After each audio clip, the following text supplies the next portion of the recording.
Let's get to our means test, Let's do it. shall we? Let's do it. So we've slotted various things into various categories today, knowing that we're not reacting, we're setting it up. So the King's Gambit, what's your overall thesis heading towards this final series? Well, I always come back to Dennis Pagan when he sat us down. I think it was about 1996, Gerard, 1995. It was way back when, and he talked about the rolling spotlight of finals football. That wherever the ball goes, it goes into contest in finals more regularly than it does in home and away football, and I'll talk about those numbers in a moment. And he would say the rolling spotlight of finals footy, every contest on CinemaScope for the football world to judge you, whether you pass or you fail. There is no other option. You either pass or you fail. So you decide how you're going to approach that next contest. So it was a personal challenge to all. When Dennis spoke, you felt like he was just talking to you alone. Yep. You're in a group of 50, and you felt like he's talking about me. You know, why's he saying this to me? Yeah. But he's right. And he often spoke about in finals that if you won 3 contests in a row, you'd score. And if you lost 3 contests in a row, they'd score. So there was an end point to his discussion. But the rolling spotlight of finals football, I think if you allow your mind's eye to just track to a game, you can see it. You know, I look at last year's final series, that frantic, 90 seconds before three-quarter time out of the middle, where the Demons just went whack, whack, whack, bang, bang, bang.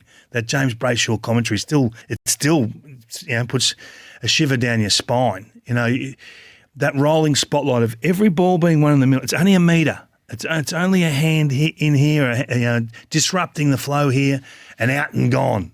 And you say, that was the contest, you know. So I love finals footy. I love seeing these the best in the competition perform over and above the also-rans. This is where they really separate themselves, you know. Hall of Fame players become Hall of Famers in September.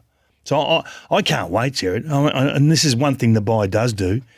It makes you want to wish your life away a little bit. Like you want to get to Thursday in a hurry. But no, the rolling spotlight of finals footy is ever present. So take me to the next layer of that. We'll make this the big issue. What changes when we get to finals from what we've been living through for the past 6 months?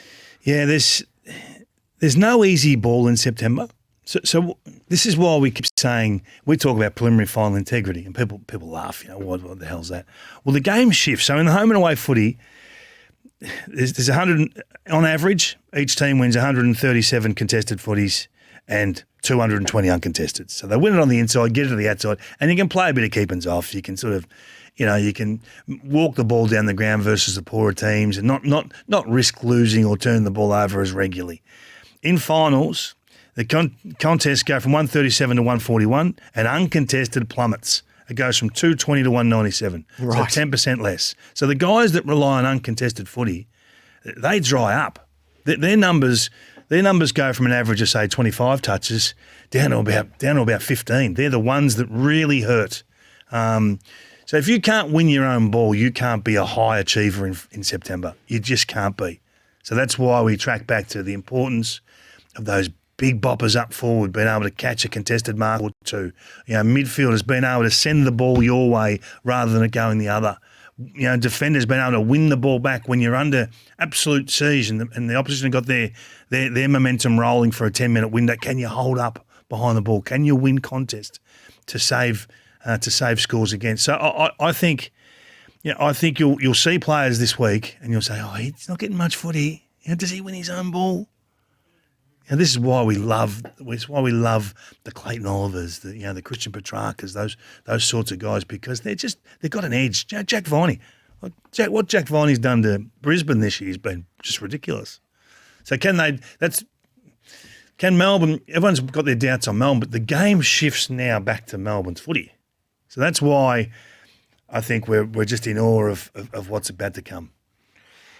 And then the best bits are the players who meet that. So you've done a bit of work on the best 10 finals players from the past 5 years. Yeah, and it's done off player ratings. So it's the AFL player ratings, which some people don't understand. But I can tell you that I'll give you the top one. We all know the top one. So the last 5 years, Dustin Martin's played in 12 finals.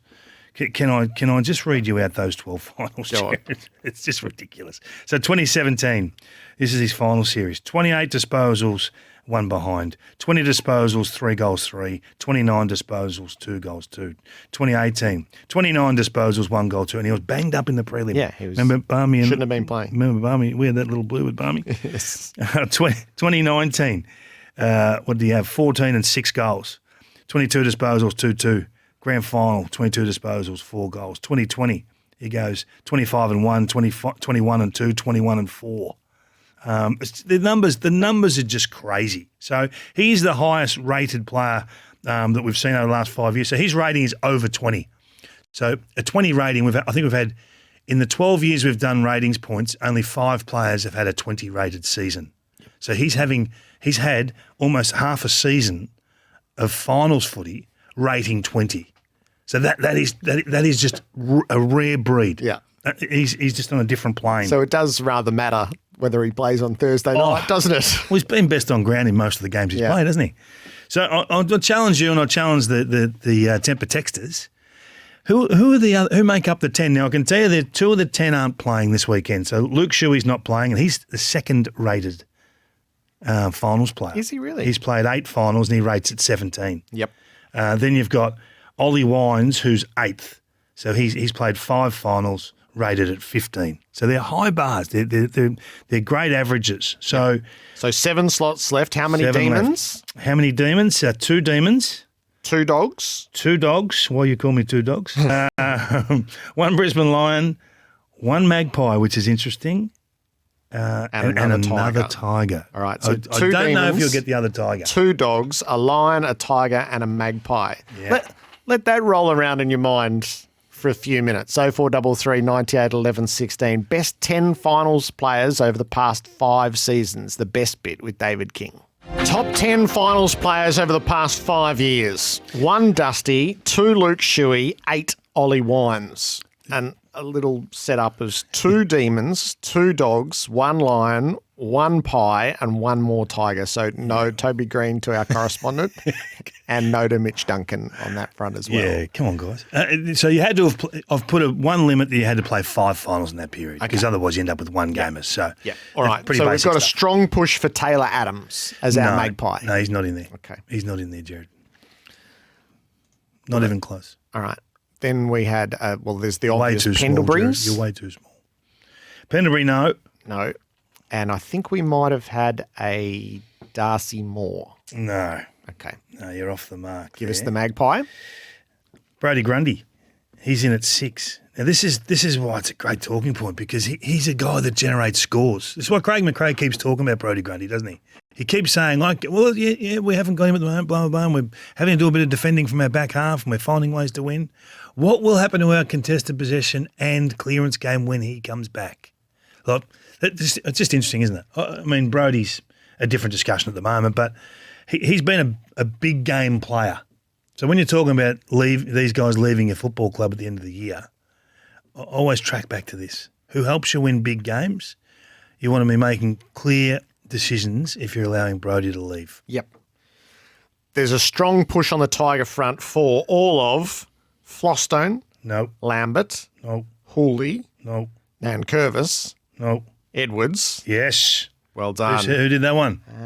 Let me just see if there are names attached. Yeah, there. No, that Rodney. came through. Rodney. Oh, well done, Rodney. Rodney, good work. He's at 10. Shane He Edwards. just gets in. So Shane Edwards is a sneaky one. So he averages 14.5 ratings points. So Dusty at 20.6, Shuey at 17 flat, Grundy at 16.2 at 6, Wines at 15.1 at 8, and Shane Edwards at 14.5 at 10. So he does a lot of things by stealth, Shane Edwards. Most of his possessions set up and create scores. So a lot of his stuff you see on replay, not live.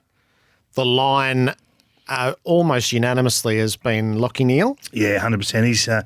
He's the 3rd rated, Gerard, so he's at 16.9, so just behind Luke Shuey, but that's a big number, isn't it? I mean, that's why he's a must-tag. You know, the Tigers don't tend to tag, but if they do, they go to it pretty quick.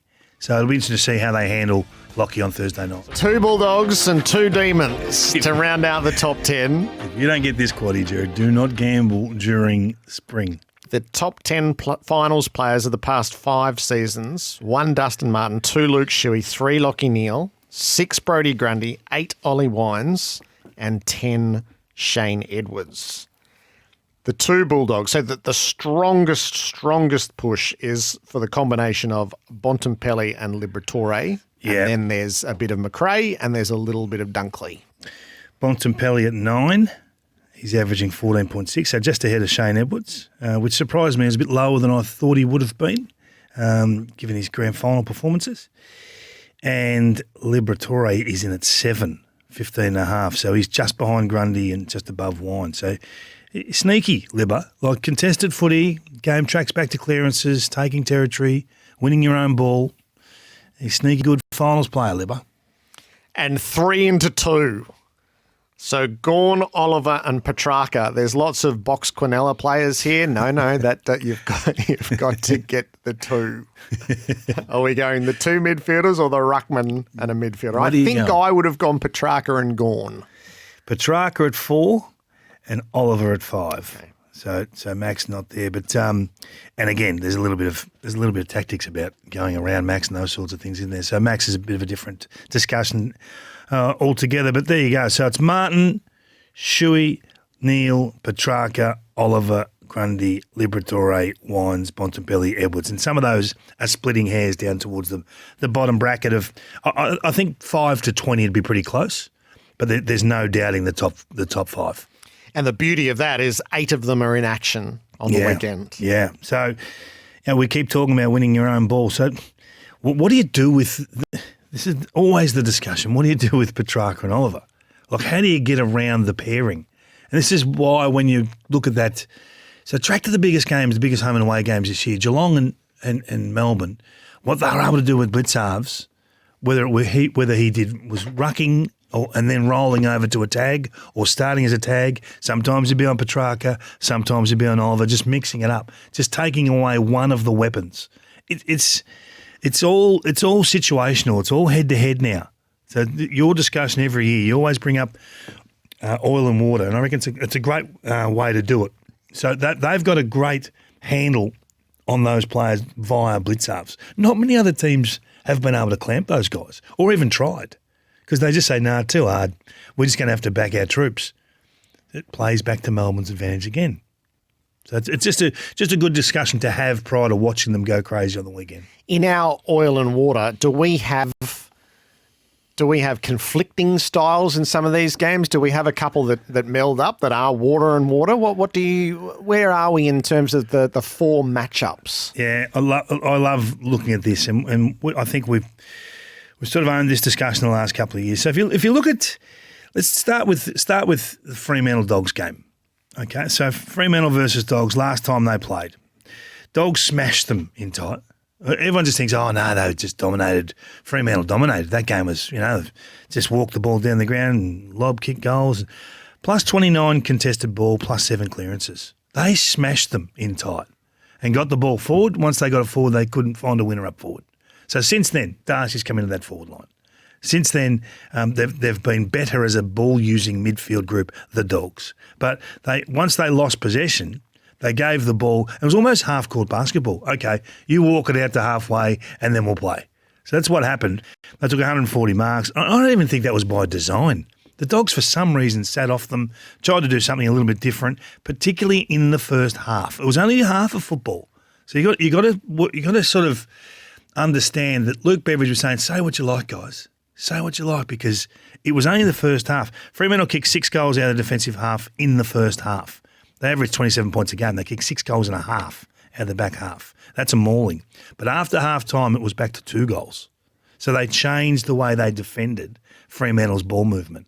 So that's a learning that they take into this week. So if they go with a similar type arrangement, don't expect Fremantle to walk the ball down the ground. They'll go with that second half model rather than the first half. So I look at Freo, and the scoreboard is really critical for the Dockers early, because the way they want to play that measured, controlled tempo style. You can't do that from 3 goals behind.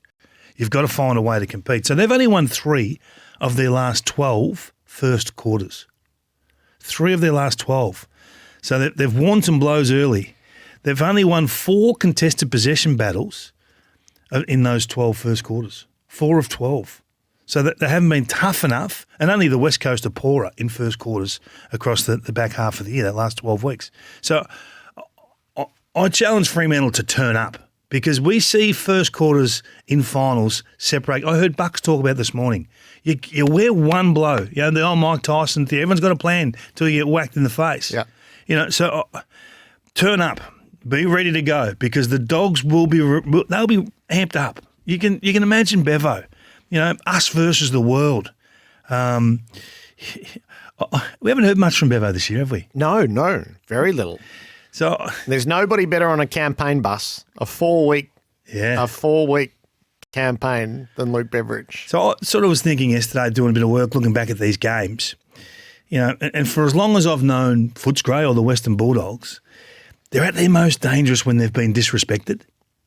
Them against the world, build that. Start of the year, it was on, the press conferences, all this sort of stuff. Then they come at Bevo. Then they spoke about the intel. Have you still got the intel in your coaching department? You lost this guy, you lost this guy, you lost this guy. Then I look at the All-Australian team, no representatives. He'd be walking there going, well, we haven't got one player in here.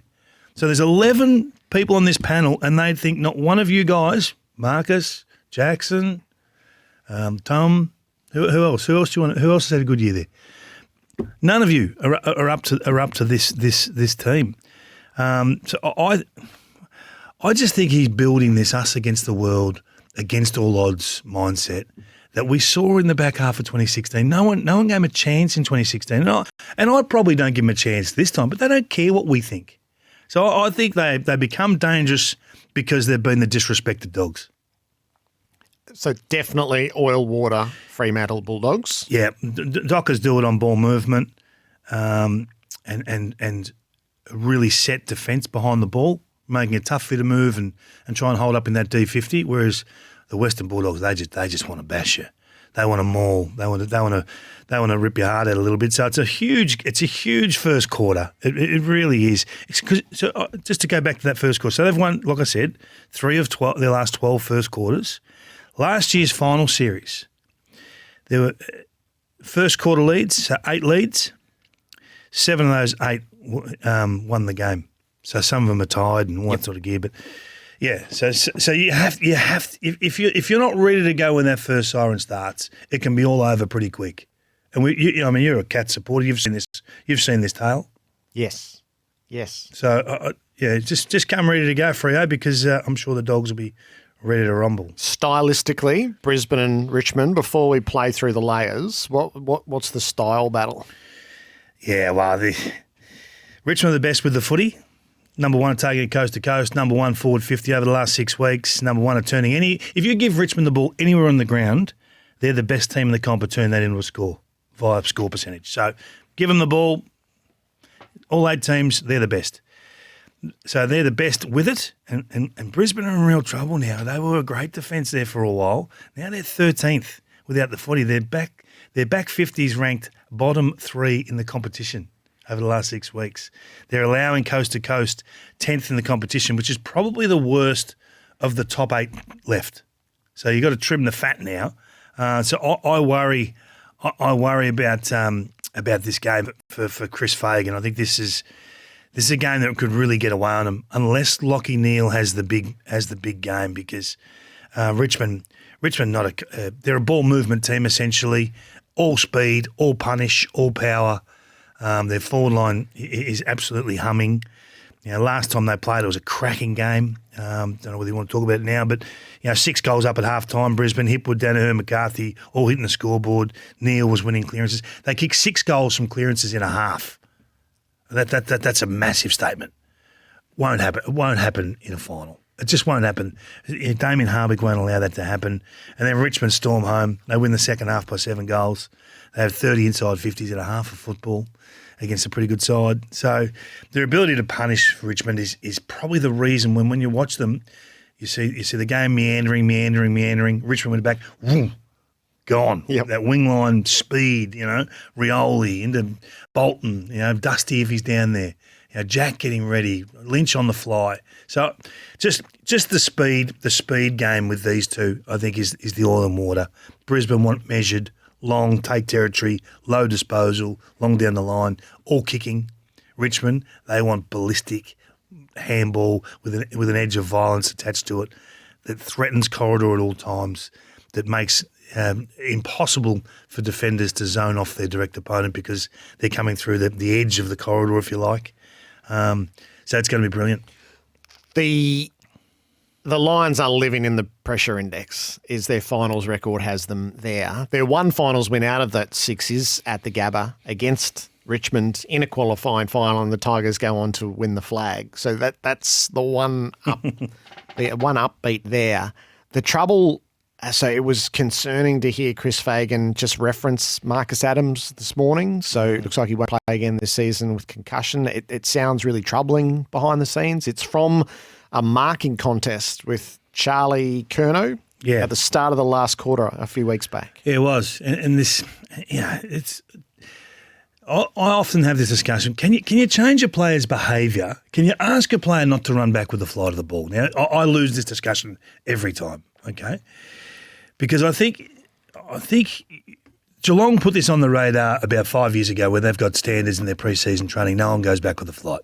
There's just no need for players to take these risks in a pre-season. We don't want players getting banged up. We don't want shoulder injuries. We don't want knee injuries. We don't want concussions. The Brisbane Lions were, it was 13 goals to 4. Start of the last quarter against Carlton. And Marcus Adams goes back with all the courage in the world and just takes the biggest lick of all time from Charlie Curnow, who takes the mark. And we haven't seen him since. I just wonder whether you can have this discussion with players. Don't put yourself in this situation. The game now says we don't need to do this. And we might leak a goal more or 2 goals more, but we'll have you. Because they're big bodies, Gerard. They're 100 kilo, hitting 100 kilo. And coming back, you're coming back not protected. As much as you think you are and you side on and you put your arm up to spoil, it's almost like the contact was with his arm and then his own arm knocked him out on the way down. It's a really unusual, so it's all about velocity because you're right, is the buffer between Adams' head and the contact from Curnow is his own arm. And so it's basically bicep jams into head, but the shake. The jolt. Yeah. Yeah. And he's out as he lands. And in a bad way by the sounds of things. I mean, that was alarming, wasn't it? Yep. I mean, I think we're too quick to dismiss this. This is why the concussion discussion rages. He's still suffering and having trouble leaving the house. That was round 21. It's a long while ago. Against Richmond's tools, it does. So a lot falls to Payne now, who just got ruthlessly exposed in the Melbourne game. We are working on the assumption that Lynch will be right. That's the intel out of Richmond.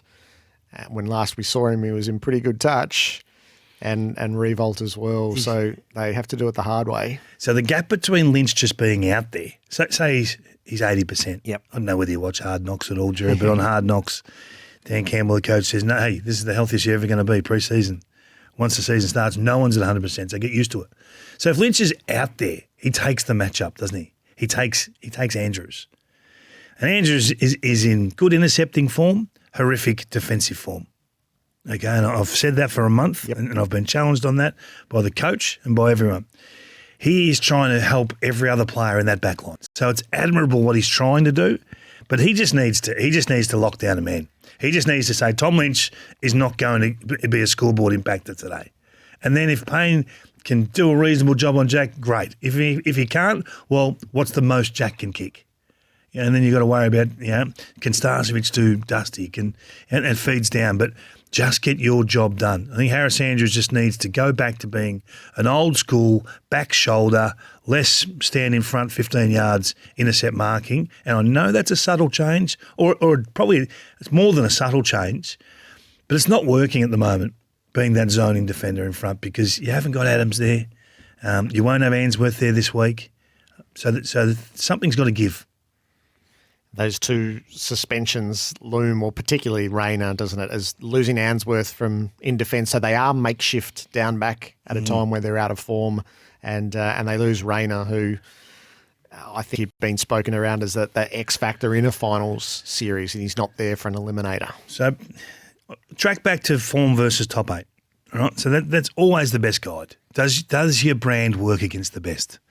So this year, Brisbane 3-5 against top 8 teams, 1-4 since the bye. Richmond 3-3 and a draw, but their losses have been incredibly tight. It all points to Richmond, doesn't it? It all points to Richmond, and probably a disappointing end of the season for Brisbane. Yeah, it'll be that if that's the way it goes. 6-5 for the last 11. Richmond 7-3 and a draw. So, I mean, form says Richmond win. Have you got that full ladder there against top 8 versus top 8? 100%. Chance? Yeah. What do you We need? should go from top to bottom with that, I reckon. We'll just pick them off as we go. So if you want Fremantle versus the Dogs, so the Dogs versus top 8 are 3-5. Beat Melbourne twice in Fremantle. Fremantle versus top 8 are 4-3 and a draw. The biggest problem with Freo is their ability to kick goals against the best. So they were 9-7-5 against Sydney, Richmond and Melbourne. Then they put 14 on the Dogs. So the biggest problem is can they stack a score? Yep. Just repeat Brisbane and Richmond for us. Brisbane with 3-5. I feel like I'm doing your homework for you. Yeah. Brisbane with 3-5, 1-4 since the bye. And Richmond with 3-4-1. Yeah, Yep. All right, we'll move to the top 4 Richmond teams. with 3-3-1. 3-3-1. Yeah. Top 8 versus top 8. Fremantle 4 wins, 3 losses and a draw. Brisbane 3 wins, 5 losses. Richmond 3-3-1. So Richmond only played the 7 games against the top 8. So they had the softest of the draws and finished 7th. And the Bulldogs went 3-7.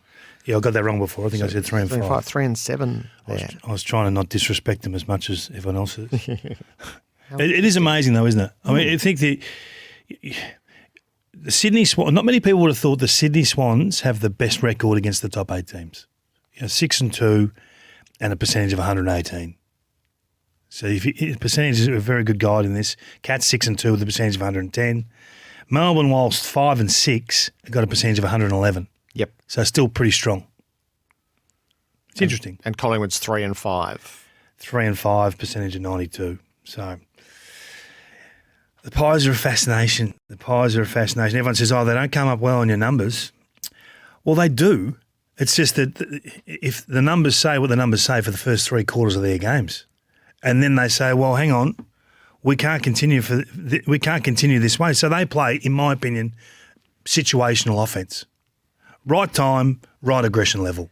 Got to go, need corridor, need to take territory. We've got to score. And everyone's been waiting for that game where they keep taking risks, where they get blown away by 8 goals. You know, if you're 3 goals down, risk losing by 8 to try and win by 1. And they've won by 1 countless times. So the numbers don't lie. They really don't. Their last 11 weeks, we know they're 10-1. They've led for 40% of game time. 40%. And through that period, they've won 22 of their 44 quarters, last 11 weeks. So 50-50, absolute 50-50. So they come up against the Cats, who have won 33 of 44 quarters. Instead of 22, they've won 33, and they've led for 81% of games. So they're poles apart in their profiles, but it doesn't make them any less of a threat because of that situational offense. So you can choose your own adventure on these discussions, whether you want to say, the stats all lie. The stats put them in a position where they have to take super aggressive risks for the last 20 minutes of games. So yeah, I'm not here to defend stats. I'm just saying that Craig McRae knows that in a final series, if the stats, I guarantee you, if those stats of the Carlton game or the Essendon game read the way they do against Geelong, it'll be an 8-goal loss because Geelong puts you to the sword. Their forward 50 functions, their punish to possession ratio is ridiculous, and that'll be the discussion in the post match. And again, against the best teams, just went through the numbers 3-5. So they beat Melbourne twice and Fremantle. And I think Chris Scott will be looking at the template against Sydney, the Sydney game in round 22, where the Swans really they matched them at contest and they won the ball back and they played a slow brand. They just took energy out of the game, took speed out of the game, so that even if they turned it over, Even if they turned it over, they were so set and so organised they could bring their pressure again. They could ensure they got deep inside 50 entries. And although the scoreboard wasn't a blowout as such, it was always a long 3 goals or a long 4 goals because the game wasn't going to be helter-skelter. So I think there's a template there. Now, whether you can do it or not is the challenge, and September's all about performance. So what do Collingwood actually bring? Well, on stats, they got the best defensive 50 in the comp the last 6 weeks. So their back 6 or their back 8 or their support from the midfield to get back and help is the best in the comp. But you know what? The Cats are second best. So is that a great advantage? Like for like. The problem that they've got is that the Geelong's attack is only behind Richmond's in terms of you give them the ball, their ability anywhere on the ground, their ability to put on the scoreboard is second to Richmond. So the Pies don't have that. They don't have that. Their profile in terms of scoring is nowhere near that of the other sort of 2 to 3 absolute top end offences. So they have to win in different ways. So you can argue the facts, or you can say, hey, this is unbelievable what Collingwood have done to be able to win games in bursts, but they won't get that luxury against Geelong. They're too smart for that and too experienced. What's the relevance of the early season game where Collingwood were all over Geelong in the second and third quarters and had a winning lead, and maybe they weren't seasoned enough at that stage, and Geelong ran over them in the last quarter? Yeah, and it was one of those growing pains type games, wasn't it, for the Pies? They would have learned a lot, there's no doubt, but yeah, it was a long time ago. It was round 3, so I can see that. So Hawkins and Jeremy Cameron kicked 9 between them, 3 and 6. The Cats took 20 marks inside the forward 50. So they just do it differently, and they were just a fraction off the Pies' back 6 that day. They gave up the wrong space at the wrong time, whether they guarded front, they got over the back, or they guarded back and they were beating out the front. So that was a challenge for them. So the offensive threat, the offensive power of the Cats put them to the sword.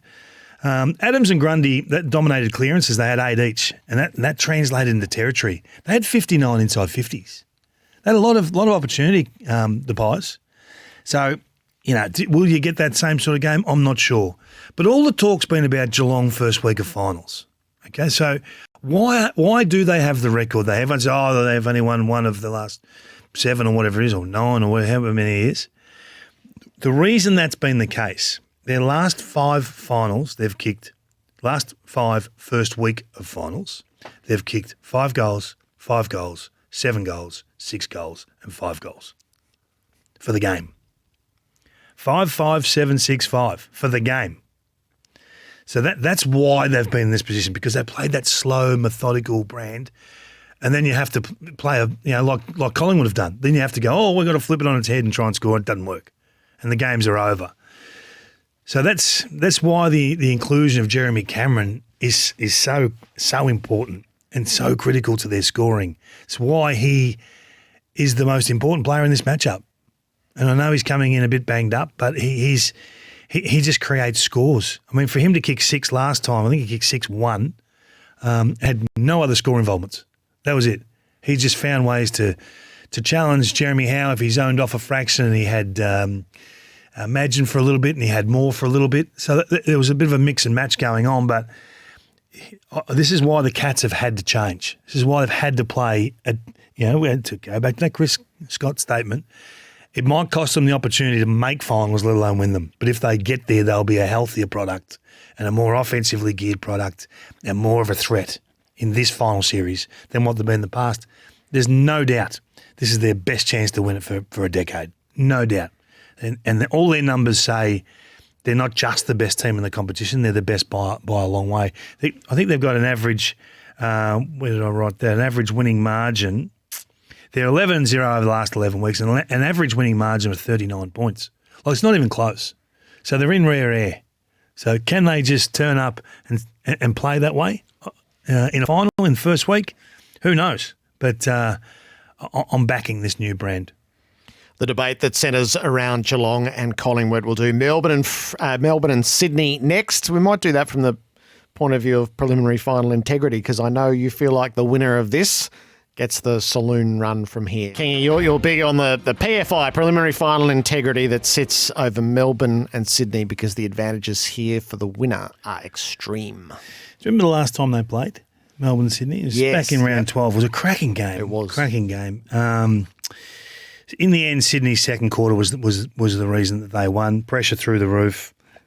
Their ability to punish post forcing Melbourne to turnover was just absolutely supreme. But it was a game of small margins, little things happening both ways, and you're looking at, if that had just bounced that way, or this player had done that, blah, blah, blah. I'll show you some vision on Wednesday night just of why Sydney are so honest. So honest. I think they're the most honest midfield in the competition. Most midfields, we just throw 6 magnets in, or whatever it is, four in the middle and 2 on the edge on the wings, and they just go their own way. Not against Sydney.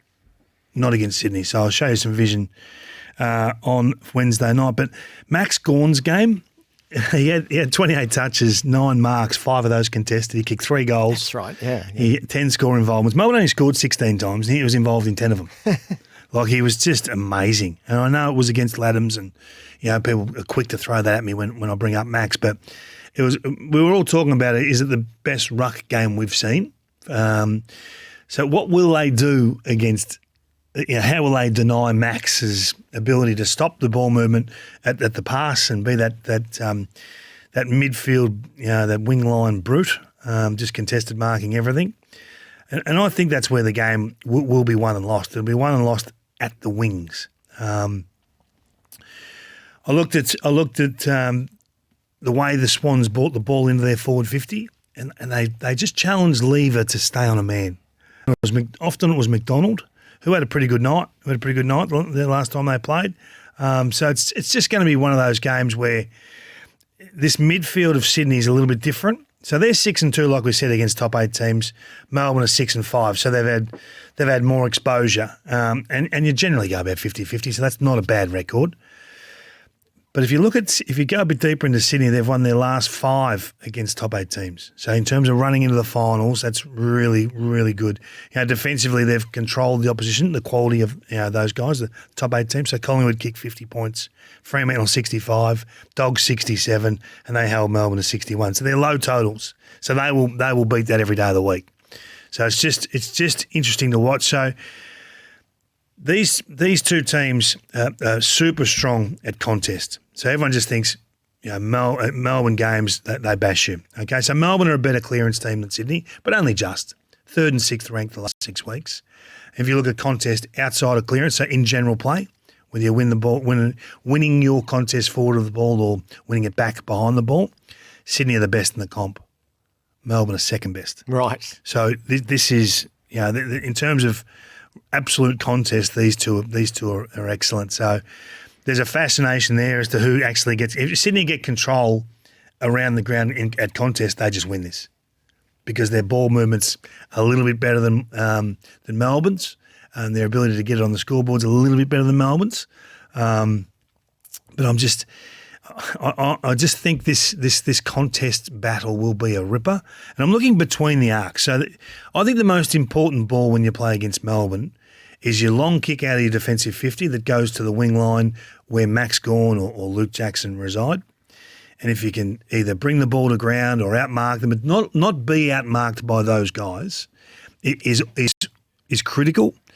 And when Melbourne are moving the ball, if they are able to kick it to Max and he's able to contested mark or present to that ball, then that allows flow for Melbourne and keeps their ball movement rolling. So that wing ball is the game for me. And I was just having a look at the top 25 contested possession winners between the arcs. Melbourne have 5 of those. 5 of those players over the last 6 weeks that are in the AFL's top 25. Sydney don't have that. They don't have those absolute beasts, but they've got a spread of contributors. So you really can't tag Sydney. It's hard to tag their players because they just play a one-on-one soft zone style footy. Everything's referenced off their direct opponent. No one gets an easy ride. It's all goal side. Once they lose possession, they get goal side of their men. Once they win possession, they're involved, off and gone. So this will be a cracking game. I think the winner of this makes the granny clearly because they'll wrap around, I think, and get the softer side of the draw. And the loser usually wraps back around and plays the winner of Geelong Collingwood. So I think the winner of this makes a granny clearly. I've got no idea who it's going to be because this is the beauty of absolute 50-50 games. Yeah, so that's the ramifications of it are as big as it gets for you. Can you believe that Melbourne is 0-4 against top 4 teams this year? Yeah, they're such an interesting study. So 10-0, and then they go 6-6 on the way in. Yeah. Are they about to become that team? I still think that's the most interesting question of this final series. Yeah, Melbourne have still just got these absolute weapons, haven't they? Yeah, like finals weapons. Finals weapons. You know, we're saying the game becomes more contested than home and away footy, which it does. We've done the numbers on that. We've talked about the rolling spotlight. Oliver and Petrarca, they live in the rolling spotlight. You know, Max Gawn, he's got a camera on him at all times. He's that player. He's that man. But so too is Chad Warner. So too is Luke Parker. You know, what we've seen from Paddy McCartan down back, what we've seen from Blakey off half back, you know, Papley, they want the moment. They want to entertain. They want to excite. So now there's going to be a lot happening, and a lot of the stuff we're talking about, and the text is spot on. It's not absolute what happened last time will happen again, but no doubt it's a great starting point and a reference point to say, okay, is there anything we can learn from this? And again, I think it's this one's not all in water. This one's contest v contest. Yep. So we can get a good line on flat numbers with this game. Yeah. Yeah, I'm thinking back to, last year Sydney blew their final against the Giants, which was so heavily like a heavy contested team. They were storming home in the last quarter and just couldn't find the goal, but that's an elimination final while Melbourne go on their all-conquering ways. So it gives you a measure how far Sydney have come, and it'll be interesting to see. But the question for Sydney for me is, are they ready for this? I feel like they're running ahead of schedule. Yeah. But there's a few references to the baby bombers that have come through regarding Sydney, and I think, how far can you stretch the imagination with them? Because I feel like they'll be a better team next year than they are this year, and yet here they are.